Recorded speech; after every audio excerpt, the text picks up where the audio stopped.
بارون که میزنه دلم میخواد چترمو بردارم برم تو خیابون، از کنار آدم ها رد بشم، بگم ببخشید چتر نمیخواین، باشون حرف بزنم، درد و دل کنم.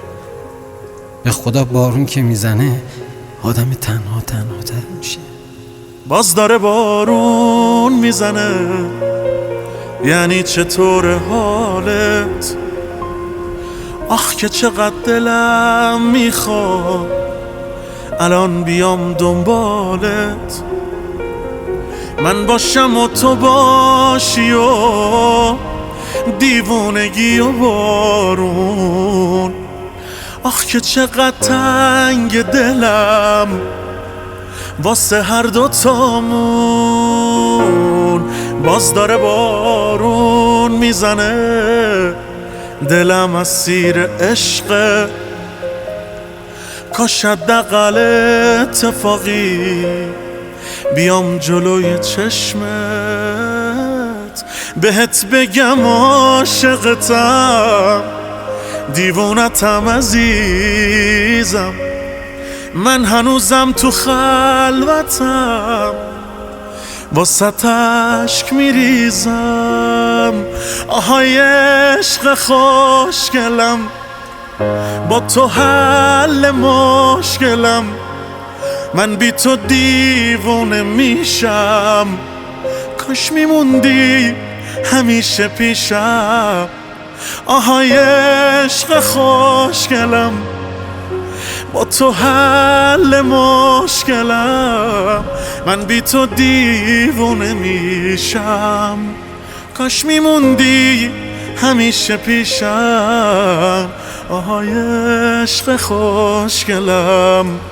ببین بامرام، از این همه عشق یه زنگ به ما نمیرسه؟ دیگه به قلب ما یه سر نمیزنی، میگفتی تو بارون همش یاد منی، الان بارون میاد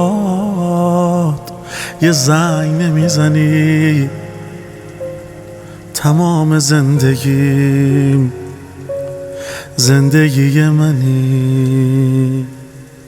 دیگه به قلب ما یه سر نمیزنی، میگفتی تو بارون همش یاد منی، الان بارون میاد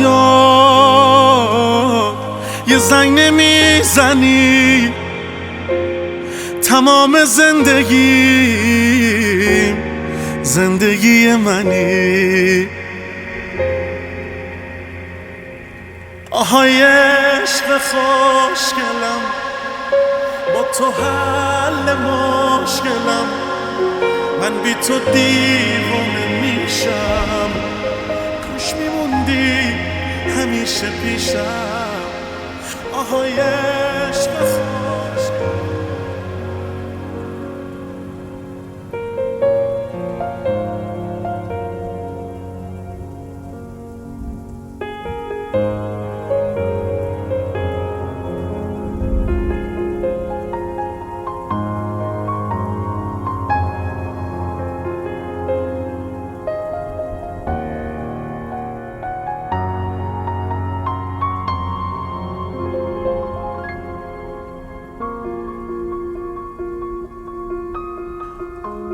بارون زده، دل تایم، ماکت، مسعود صادقلو، حسن بابا، دکلمه، حسین سلیمانی.